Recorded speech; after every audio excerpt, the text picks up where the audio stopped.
Hi friends, welcome to Ashrita's creations. ఈరోజు మనము ఎన్నో ఔషధ గుణాలు కలిగిన ఒక మొక్క గురించి తెలుసుకుందామండి. దాంతోపాటు ఎంతకు తగ్గని దగ్గుకు ఒక చిన్న రెమెడీ కూడా చెప్పబోతున్నాను. అదేంటో తెలుసుకునే ముందు మన ఛానల్ని కొత్తగా చూస్తున్నట్లయితే లైక్ చేయండి, షేర్ చేయండి, సబ్స్క్రైబ్ చేయండి. భూమి మీద దొరికే సంజీవని మొక్క అని చెప్పవచ్చు. ఆకులే కాదు, ఫ్లవర్స్ కూడా ఎంతో అందంగా ఉన్నాయి చూడండి. ఈ చెట్టు ఆకులు చూసామంటే చాలా మందంగా ఉంటాయండి.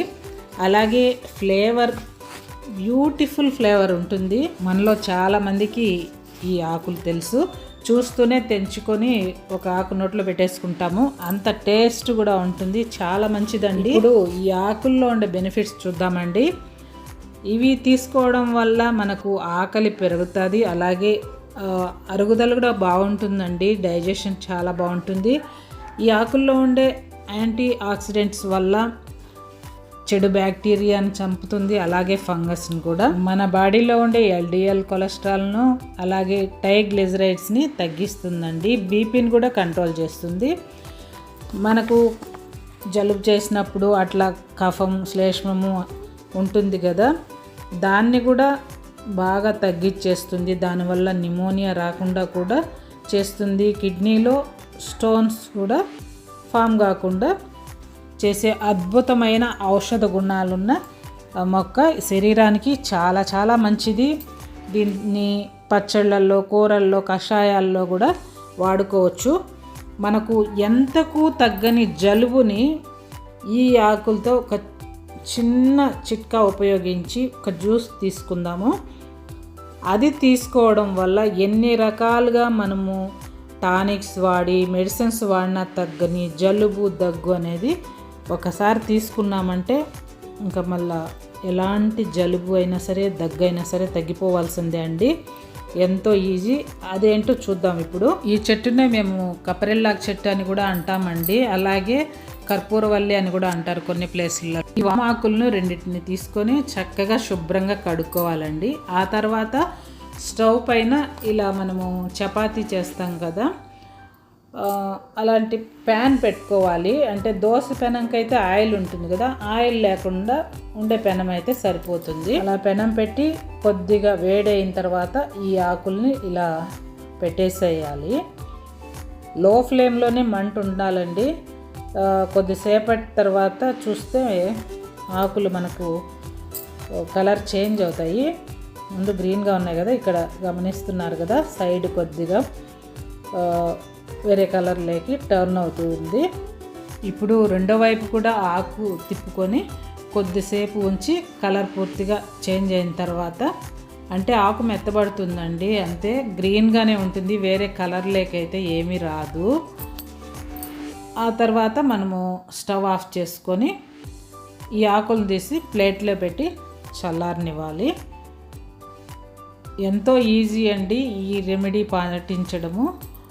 ఒక 2 ఆకులు ఉంటే చాలు, మనకు ఉండే ఎంత మొండి దగ్గునైనా సరే పోగొట్టుకోవచ్చు. చిన్నపిల్లల నుంచి పెద్దవాళ్ళ వరకు ఎవరైనా యూజ్ చేయొచ్చు. చిన్నపిల్లలకైతే 1 టీ స్పూన్ జ్యూస్ అయితే సరిపోతుంది. అది పెద్దవాళ్ళకైతే 3 టీ స్పూన్స్ వరకు తీసుకోవచ్చు. ఇది న్యాచురల్ రెమెడీ అండి. దీనివల్ల ఏ సైడ్ ఎఫెక్ట్స్ ఉండవు కాబట్టి ఎవరైనా తీసుకోవచ్చు. ఇప్పుడు ఈ ఆకులు చల్లారాయి. వీటిల్ని మనము చేత్తో స్క్వీజ్ చేయడం వల్ల జ్యూస్ అనేది చాలా ఈజీగా వస్తుంది. ఈ ఆకుల్లో ఉండే అంత జ్యూసు మనకు ఏ చెట్టు ఆకులకు ఉండదో మనందరికీ తెలిసిందే. జస్ట్ ఊరికే చేత్తో అలా నలిపామంటే నీట్గా జ్యూస్ వస్తుంది. ఆకుల్లో జ్యూస్ అంతా ఈ గ్లాసులోకి పిండేసుకుందాము. ఒకసారి ఈ జ్యూస్ తాగిన తర్వాత మళ్ళీ ఏమీ తినకూడదు. అలాగే ఈ జ్యూస్ బాగా పనిచేయాలంటే జ్యూస్ తాగిన తర్వాత వాటర్ తీసుకోకూడదు, అదేవిధంగా ఎలాంటి ఫుడ్ తీసుకోకూడదండి. మనం పడుకునే ముందు ఈ జ్యూస్ తాగి పడుకుంటే సరిపోతుంది. మీకే డిఫరెన్స్ అనేది బాగా తెలుస్తుంది. చాలామందిలో నైట్ టైమ్స్ బాగా దగ్గు వస్తూ ఉంటుంది, ఏం చేసినా తగ్గదు. అలాంటి వాళ్లకు ఇది చాలా చాలా మంచిదండి. ఇప్పుడు చూసారు కదా, ఈ 2 ఆకులకి ఎంత జ్యూస్ వచ్చిందో.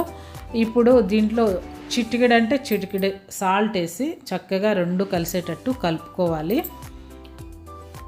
ఈ 2 బాగా కలిసిన తర్వాత మనము ఈ జ్యూస్ని తీసుకోవడమే.